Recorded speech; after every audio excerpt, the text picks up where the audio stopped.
Hello, this is Patrick from Media Roast, brand new channel. So I'm not a pro at this, but I think I like to think I'm somewhat intelligent. So now today I want to talk about something that's kind of an odd thing to discuss. Um, so now I talked about the idea of people in small towns open carrying. Um, I feel like it's important, but now I want to talk about the larger cities. Now, here in the Pacific Northwest, we have major cities of Olympia is kind of a major city, the capital. Tacoma, definitely. Mostly rough neighborhoods and gangs. Seattle, Everett, and so forth, right? These are large cities. This the problem with these cities is they desire very strict gun control. Now, if you were to open carry in one of these large cities, people would freak out. You'd have like 10 cops around you, and one of them is definitely going to violate your rights, probably beat your ass, and put you in jail, and later on be like, oops, you know what I mean? Because it's pretty obvious that, like in Seattle, for example, for years they've been lenient on the left with protesters and homeless problem.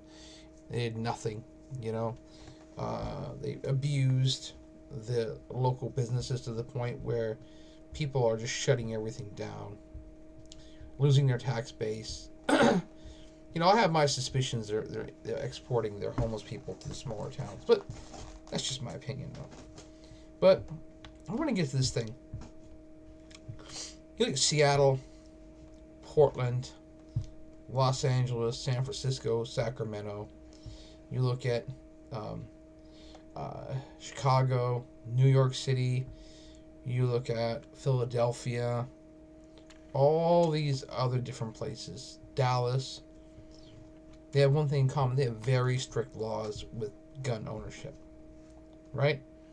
Now, you have to ask yourself, these are the same cities that have more violent crime with gun violence than any other place, and they have these strict laws.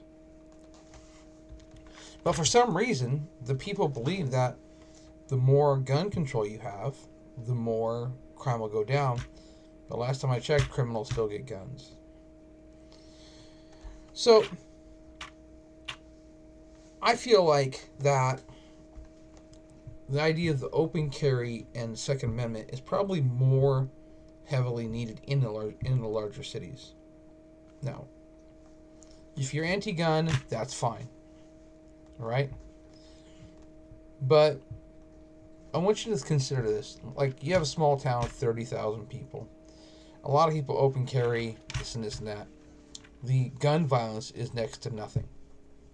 I know you're going to say it's a smaller population, blah, blah, blah. But, it's more open to open carrying your firearm or concealed carry. Now, people in the city need to be able to open carry.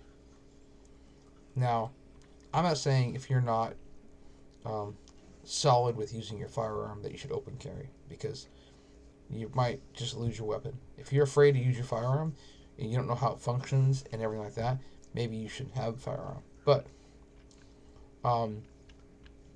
overall, people in the big city should have more guns.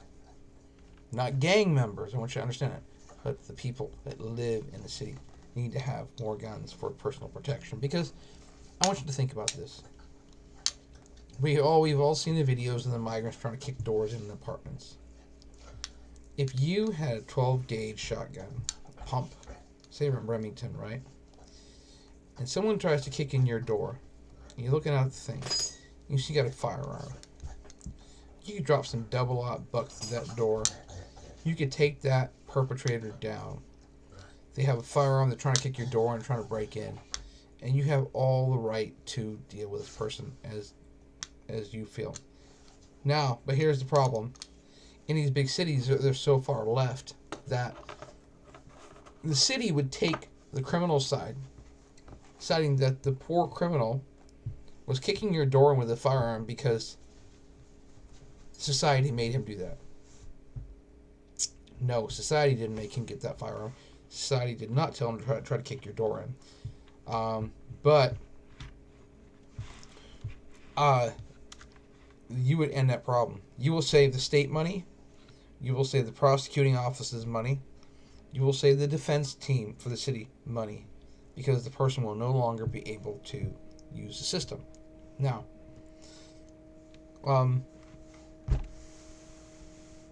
there's a stark contrast to the size of the city and the rules. But if anything, the larger cities, the people should push more options for firearms. Just because of the fact that the crime. I'll give you an example. Okay.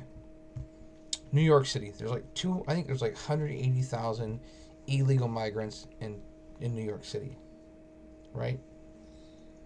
And they're coming and going. They're going into housing and are leaving housing. Coming and going, right? Okay. New York City and all its goals thought they could soak up 200,000 migrants for work. Didn't work. You know what I'm saying? But, yeah.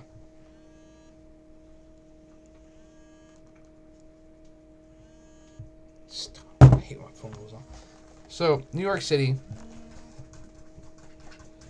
couldn't suck up. I hate my phone.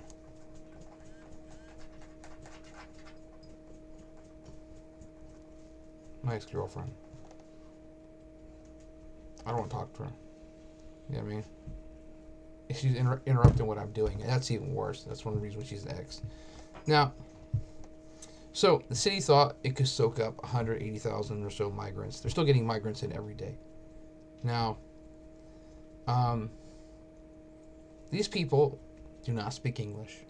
The majority have maybe sixth grade education. Okay. They do not have the ability to understand the laws.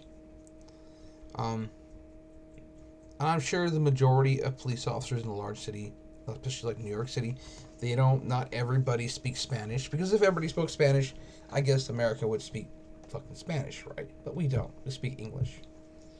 But, so you can see the kind of the problem going on there. So, people in the cities, they need to step forward and push politicians that do not want to disarm them, but want to allow them to be armed. Because criminal fears an armed population. Okay? They fear that. Because an armed population is a more protected population. Versus, look at Chicago, where it's almost impossible to have a firearm unless it's illegal. And if you defend yourself with an illegal firearm, you're going to probably get 10 years in jail. So, the people in the cities need to really step up and push for their Second Amendment rights. Because without them, it's going to get worse. You know? If you're barely hanging on, you know, and your neighbors are, you know, or whoever they are, they're bad people, we'll say.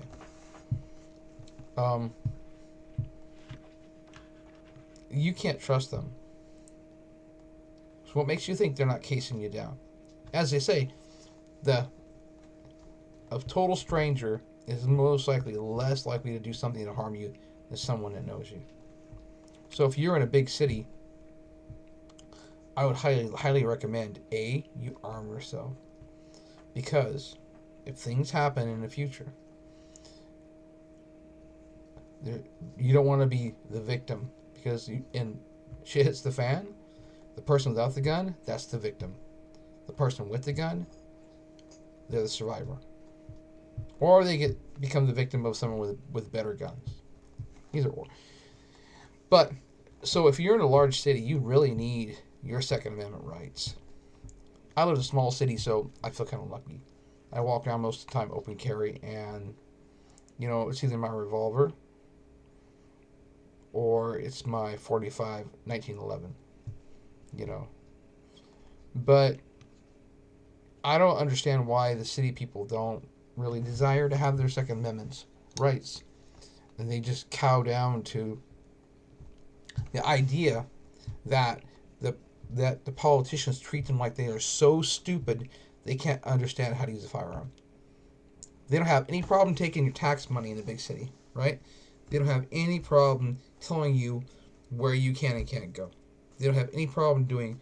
They don't ever have any problem with you being mistaken for someone and getting beat down from the cops, right? No problem with that. But they have a problem with allowing you to have a firearm in a big city because you're not smart enough to understand that. You're not smart enough to know what a firearm does. You know? And this is what they assume. So I would say if you're in a large city, you need to do the best you can, and you need to get a firearm. Even one firearm. Just one. Just one. Okay? And there's nothing wrong with it. For home defense, I would recommend, if you're in a big city, I'd recommend a Remington shotgun. 5+1, double op buck. Can't go wrong. You know? And you can't put a shotgun in your pants pocket either. It's really hard. But, I mean, so I would like to say, though, like I said, if you are a city person, you need to fight for your rights for the Second Amendment. Open or concealed carry. You need to fight for this because you are going to be a victim in the future if you do not have the firearm. And on top of that, you need to understand the levels of aggression, you know, and how the different levels of aggression can actually lead up to using a firearm. So, I'm going to end the video. And if you're in a big city, I implore you to consider doing what you can. Okay? If someone says to you that you shouldn't have a firearm, then you say to them, well, you shouldn't have knives in your house that are sharp. And they'll be like, why? Because you might cut yourself. But I know how to use a knife. Well, you sure? It's a sharp knife. It could be dangerous. Same concept, you know. So I'm going to let you go, and I appreciate your time. And this is Media Roast. This has been a long time since I've been on YouTube. So I'm going to let you go and have a good one. Like, subscribe, leave a comment, throw a rock at me, let me know what's going on.